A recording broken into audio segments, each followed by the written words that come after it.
Hi guys! Mabuhay! Welcome back to our channel. This is Ephraim and you're watching Planting with Ep and Grace. Ito naman ang inyong hardinerong kapitbahay nagsasabing, tara, usap tayo.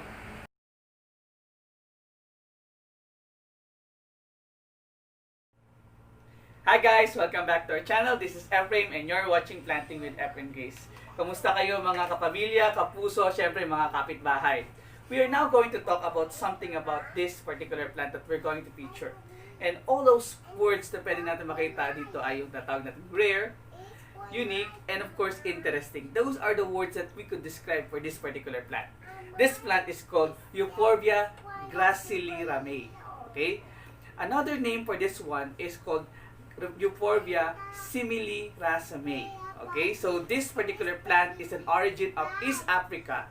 And as you can see, this part of Euphorbia or this kind of Euphorbia is a gem if you are the one collecting Euphorbia's plant. Okay?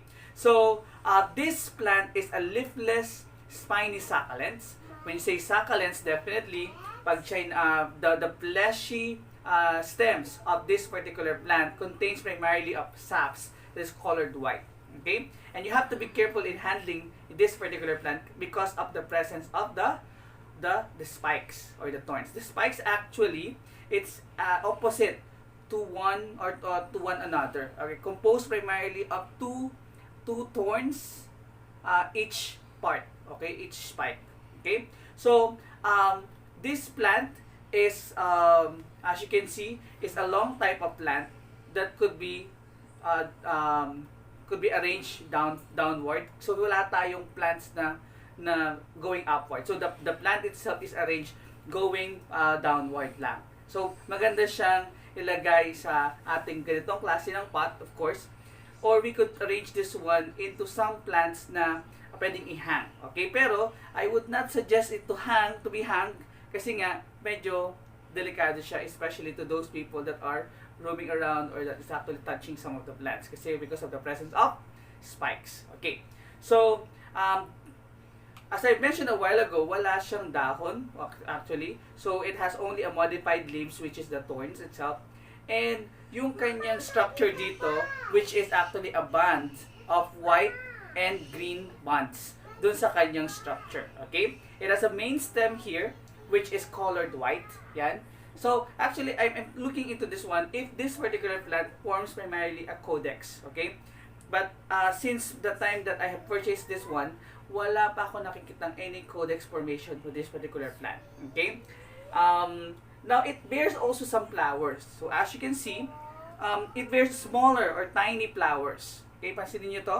This is actually the flowers or the flower. Okay? Kasi isa lang halos yung lumabas dyan. So, this is a flower. Very tiny. Very small. And as you can see, this one is colored yellow. At the center of it is quite red. Okay? Parang reddish type. Or, yeah. Yellow yung kanyang flower, tapos meron siyang red doon sa pinaka-center. Okay? So, meron din siya dito sa taas. So, actually, when you got this particular plant, naging maganda yung pag-aalaga natin with this particular plant, dumadami yung bulaklak niya. And almost every part of the stems has or bears yung natawag nating mga flowers. Okay? So, kaya maganda rin siya once this one ay nagkaroon talaga ng full-blown na mga bulaklak. Okay? So, as I mentioned a while ago, this is an origin of East Africa. And yung kanyang style dito is usually nakalagay siya or yung kanyang natural habitat is actually in the rocky surfaces o yung mga tinatawag nating arid regions of Africa.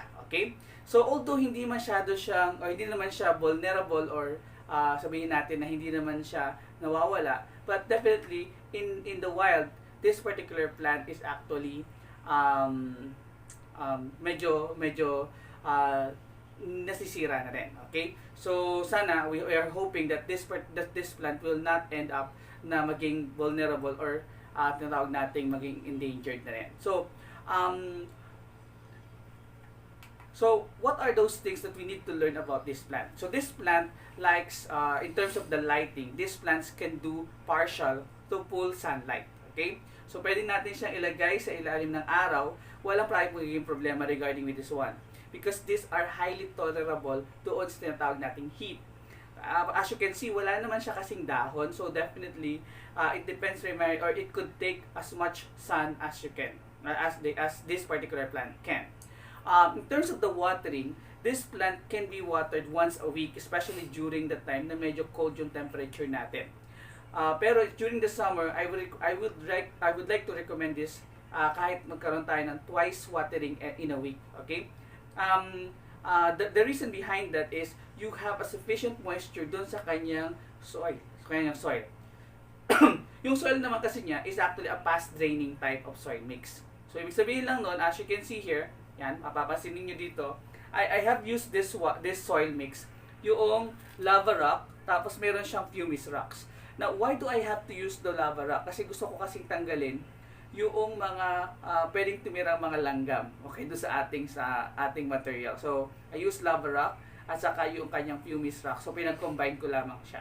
I just forget kung ano ba yung combination or ratio ng aking nilagay ditong lava rock at saka saka pumice rocks. Pero take note, wala siyang pumice rocks or any organic material na isinama dito. Only those two.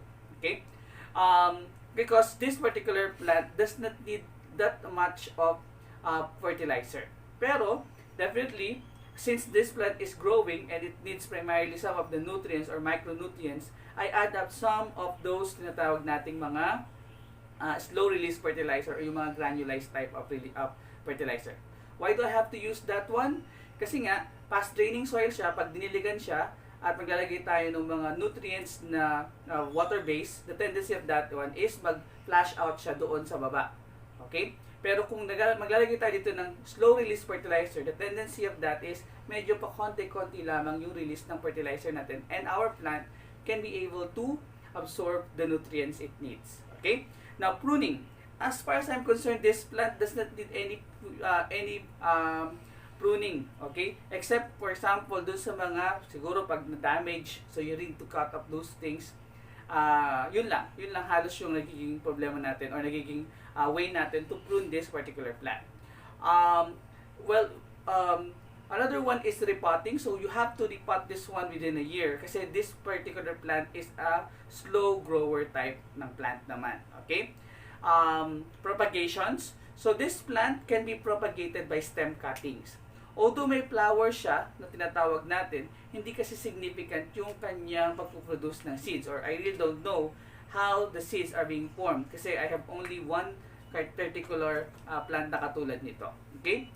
Now, regarding with the toxicity of this one, syempre, most of the Euphorbia that we have is actually quite toxic.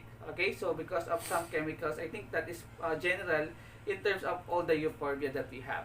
And syempre, take care of yourselves kasi when handling this plant, definitely you cannot do handling it with your bare hands. So, just doing that, siguro naging pasaway lang ako. Pero when you are repotting this one, kailangan natin gumamit ng gloves in order for us to protect our hands. Kasi baka mamaya matinik tayo and the thorns stays in our skin. Okay, so yun guys. So we could do these propagations for cutting. And I believe if you are the one collecting what we call as Euphorbia plants, I think this one is actually the best Euphorbia that you could have also. Kasi nga, hindi siya masyado nangangailangan ng any point na kailangan mo talagang talagaan or diligan araw-araw. This one could last siguro mga a week or two or even a month na wala kang nilalagay na water. Okay? Ganun siya kaganda. Ganun siya ka-dependent actually. So, see? This plant is really rare and napakaganda niyang alagaan. Okay? So, I think that's all folks. You're watching Planting with Ep and Grace. Please watch and subscribe to our YouTube channel and don't forget to visit our FB page, Simare Gracia at ang Lihim na Hardin. So with that, happy planting for Euphorbia. Bye-bye!